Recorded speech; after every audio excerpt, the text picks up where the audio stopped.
C'est parti pour la première leçon qui, pour le coup, vous n'allez rien avoir à coder. Dans cette leçon, vous n'allez rien avoir à coder. Simplement, on va parler. Donc, on va définir en premier qu'est-ce qu'un bug. Donc, vous pouvez simplement ouvrir un clic droit Open with Live Server. Si vous voulez, on peut parler rapidement du contenu. À chaque fois, en fait, on va avoir un header comme ça. Le header qui va correspondre au titre juste ici. Ensuite, main avec différentes sections, des H2 et du contenu, d'accord ?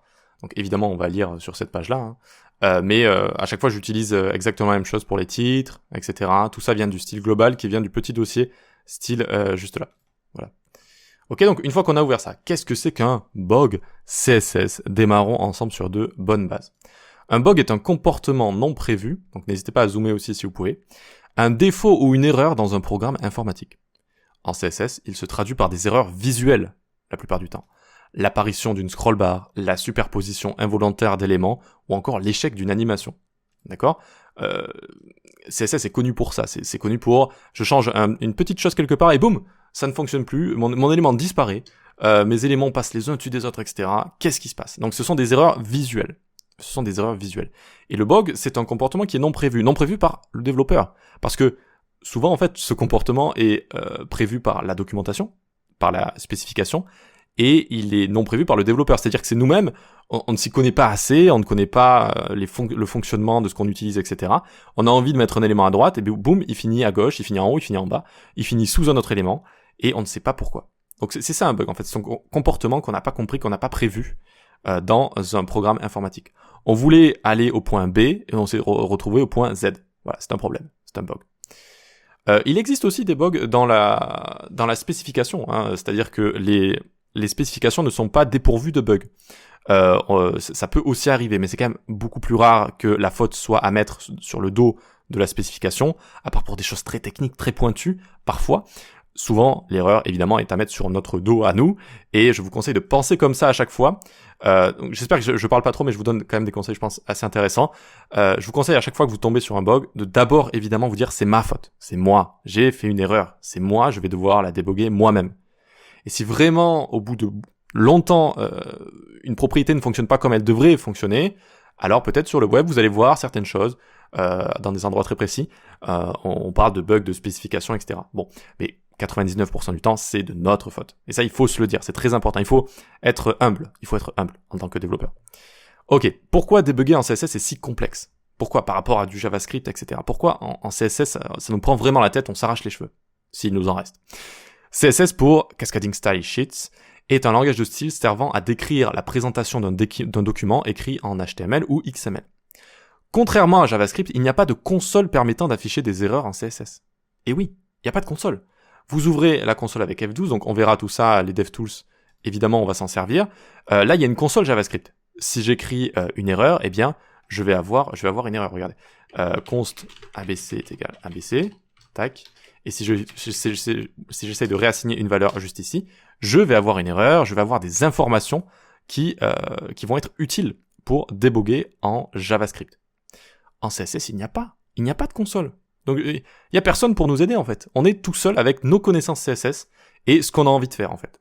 Alors attention, je vous dis qu'il y a personne, il y a quand même la partie Elements, évidemment on va passer du temps dessus. Ça vous montre les éléments du site et ça vous montre leur style, le padding, les marges, ça vous montre du style juste ici.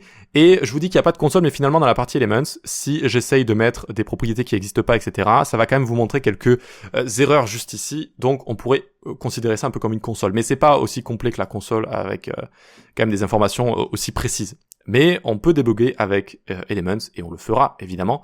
On verra tout ça en détail, les DevTools, etc. C'est évidemment, ce sont des outils géniaux pour déboguer. Mais de manière générale, il n'y a pas de console, il n'y a pas vraiment d'explication, quoi. Il n'y a pas vraiment d'explication. Certes, il existe des outils DevTools dont nous parlerons dans ce cours, qui permettent parfois de nous signaler de potentiels problèmes, mais la plupart du temps, nous sommes seuls face aux bugs CSS. Et le seul moyen de les résoudre est d'avoir une fine compréhension de ce qui se passe sous le capot. Voilà pourquoi ce langage est parfois détesté, car il faut souvent de grandes connaissances pour résoudre de simples bugs.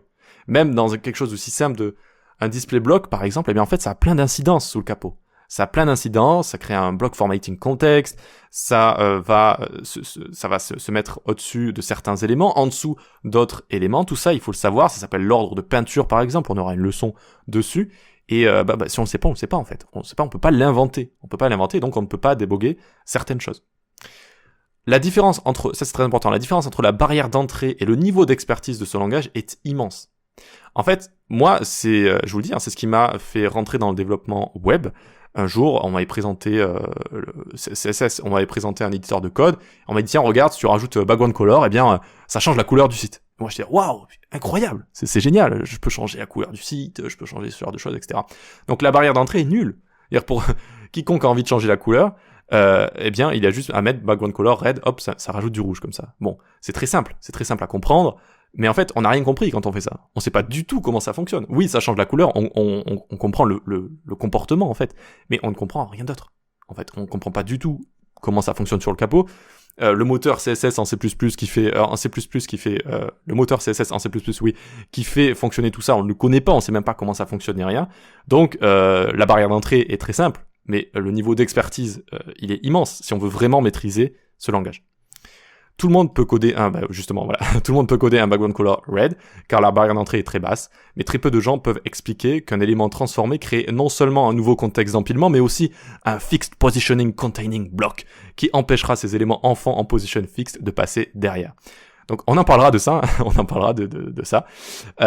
J'ai pris un exemple un peu complexe, j'ai fait exprès, mais voilà. Quiconque vous dit c'est facile CSS, dites-lui ah oui, qu'est-ce qui crée un fixed position containing block? Évidemment, il ne va pas savoir vous répondre. Et je dis pas ça pour inventer une difficulté à CSS, tout ça existe, d'accord? Tout ça existe, tout ça est complexe à comprendre en fait, tout simplement. Prévenir plutôt que guérir. Dans ce cours, nous allons passer en revue tous les comportements CSS qui peuvent poser le plus de problèmes. Des modes de positionnement aux positions, du contexte d'empilement à la réactivité et aux animations, le but va être de repérer les comportements les plus à risque afin d'utiliser au mieux les fonctionnalités CSS qui existent. Donc évidemment, une fois que vous avez ces connaissances, non seulement vous allez pouvoir déboguer, mais en plus vous allez pouvoir prévenir. C'est-à-dire que vous allez gagner du temps à deux fois en fait. Vous allez gagner du temps parce que vous allez avoir moins de bugs et parce que vous allez mieux coder en fait tout simplement. Et en plus, lorsque vous allez rencontrer un bug, vous allez pouvoir le déboguer beaucoup plus facilement. Donc repérer et éliminer un bug. Enfin, nous verrons comment repérer et éliminer un bug en analysant méthodiquement certaines caractéristiques d'un élément ou d'un environnement. Bon apprentissage. Donc à la fin, je vous propose en fait une sorte de méthode pratique.